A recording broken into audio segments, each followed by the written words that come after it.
नमस्कार दोस्तों, स्वागत है आप सबों का। आज हम लोग सीख रहे हैं मच और मेनी के प्रयोग के बारे में। Use of much and many. Much और मेनी क्या होता है? यहाँ मच और मेनी, मच मेनी ये दोनों का मतलब होता है अधिक या बहुत। ये मच का ही मतलब होता है बहुत या अधिक, और मेनी का ही मतलब होता है अधिक या बहुत। ये लेकिन दोनों के प्रयोग में थोड़े से अंतर होते हैं। ये अंतर क्या होते हैं? जब भी हम लोग मच का प्रयोग करते हैं तो मच का प्रयोग करते हैं हम लोग अनकाउंटेबल के लिए, अनकाउंटेबल के लिए, और मेनी का प्रयोग करते हैं हम लोग काउंटेबल के लिए।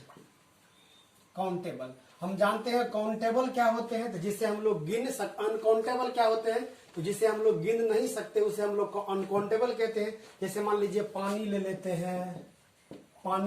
हैं, दूध ले लेते हैं, चीनी ले लेते हैं, इसी प्रकार से समय ले लेते हैं, इसी प्रकार से मान लीजिए पैसा ले लेते हैं जिसे हम लोग मनी कहते हैं। तो इस अवस्था में जब बहुत का अधिक प्रयोग करना होगा तो उस अवस्था में हम लोग मच का प्रयोग करेंगे। इसी प्रकार से काउंटेबल होगा तो काउंटेबल के लिए मेनी का प्रयोग करना है। जैसे काउंटेबल में, जैसे मान लीजिए इसमें मनी हो सकता है। काउंटेबल जिसे हम लोग गिन सकते हैं, जैसे मान लीजिए बॉयज, मान लीजिए पेन, तो पेन कलम को हम लोग गिन सकते हैं, लड़कों को हम लोग गिन सकते हैं। इसीलिए जब इसके बारे में हम लोग कहना होगा तो हम क्या कहेंगे मेनी। जैसे मान लीजिए क्या, मेरे पास बहुत पैसे नहीं है तो I have not much money. इसी प्रकार से I have not much time. तो हम देख सकते हैं यहाँ पर टाइम और मनी ये दोनों जो है, ये दोनों के दोनों अनकाउंटेबल है, या फिर ये कह सकते हैं अगणनीय है। इसे हम लोग, चूंकि इसे गिना जा सकता है, लेकिन ग्रामर की भाषा में, किताब की भाषा में पैसा और समय ये दोनों को अगणनीय माना जाता है, इसीलिए इसके साथ मच का प्रयोग किया गया है। इसके बाद जब मेनी का प्रयोग करते हैं, इसमें क्या होता है, जैसे मान लीजिए आई हैव नॉट मच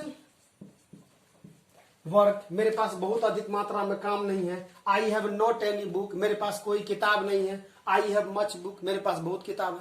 इस तरह से इसका प्रयोग कर सकते हैं। तो इस अवस्था में क्या देखते हैं, अक्सर जब ये मच और मेनी का प्रयोग करते हैं तो ये हम लोग करते हैं नकारात्मक भाव के लिए, नकारात्मक भाव के लिए। और जब ये नकारात्मक के बदले अगर स्वीकारात्मक भाव दर्शाना होता है तो इस अवस्था में हम लोग क्या करते हैं, मच और मेनी के स्थान पर, मच और मेनी के स्थान पर हम लोग लगा देते हैं क्या, a good deal of, a large number of,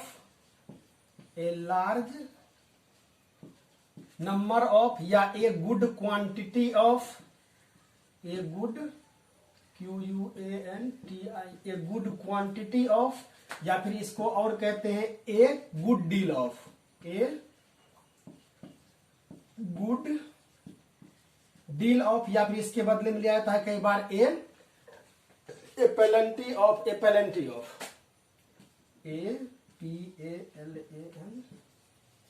ये पेलेंटी ऑफ। यहाँ ये ए गुड डील ऑफ आप देख सकते हैं यहाँ पे, ए गुड डील ऑफ इसका भी मतलब होता है बहुत अधिक मात्रा में। ए लार्ज नंबर ऑफ इसका भी मतलब होता है बहुत मात्रा में। ए गुड क्वांटिटी ऑफ इसका भी मतलब होता है बहुत अधिक मात्रा में। यहाँ गुड क्वांटिटी ऑफ इसका ही मतलब होता है बहुत मात्रा में। ए गुड डील ऑफ इसका ही मतलब होता है बहुत मात्रा में। जैसे मान लीजिए जब इसका, लेकिन जब भी इन सब का प्रयोग करते हैं, ये करते हैं स्वीकारात्मक भाव में। लेकिन हम लोग जब मच का प्रयोग करते हैं, मच और मेनी का, तो ये कई बार हम लोग स्वीकारात्मक भाव में भी करते हैं, कई बार नकारात्मक भाव में भी। लेकिन ध्यान रखना है कि जब बहुत अधिक मात्रा में संख्याओं को दर्शाना है तो उस अवस्था में आप मच और मेनी का प्रयोग न करके इन संख्याओं का प्रयोग करें। जैसे मान लीजिए क्या कि you have a good deal of choice, यानी कि तुम्हारे पास बहुत सारे इस तरह से चुनने के लिए अवसर आदि उपलब्ध है। इसी प्रकार से ए लार्ज नंबर ऑफ, मान लीजिए Ram has a large number of support to education, Ram के पास पढ़ने के लिए बहुत अधिक मात्रा में सहारा उपलब्ध है। ए गुड डील ऑफ, जैसे मान लीजिएगा कि a student should manage A good quantity of books, नहीं कहने का मतलब एक बच्चों को चाहिए कि वो बहुत अधिक मात्रा में किताबों का संग्रह खुद के पास रखे। इसी तरह से ए प्लेंटी ऑफ, जैसे मान लीजिए I have plenty of work, मेरे पास बहुत अधिक मात्रा में काम है। इसी प्रकार से अगर मान लीजिए अगर नहीं कहना होगा तो I have not any work, मेरे पास कोई काम नहीं है। अब आते हैं इसका हम लोग प्रयोग किस प्रकार से करते हैं। तो हम जानते हैं जब भी इन सबों का हम लोग प्रयोग करते हैं तो किसके लिए करते हैं, तो ये करते हैं आई के लिए, वी के लिए, यू के लिए, दे के लिए, ही सी इट के लिए। इसमें आपको ध्यान क्या रखना है, जब इन सबों के साथ प्रयोग करते हैं तो आपको हैज लेना है। जैसे मान लीजिए ही हैज मच मिल्क, उसके पास बहुत दूध है। ही हैज मेनी टाइम, उसके पास बहुत समय। इस तरह से हैज का प्रयोग करना है। और जब इन सबों के साथ करते हैं तो आपको लगाना है आंख मूंद करके हैव। जैसे मान लीजिए आई हैव तो मेरे पास, वी हैव हम लोगों के पास, यू हैव तुम्हारे पास, दे हैव उन लोगों के पास। अब जो भी लगाना हो आप देखना है आगे वाला जो आ रहा है वो बहु अधिक आ रहा है तो अधिक के लिए मच देना है। अब मच में भी क्या देखते हैं कि अगर वह गणनीय होगा तो मच देंगे, क्योंकि देख रहे हैं अनकाउंटेबल अगणनीय है तो मच देना है।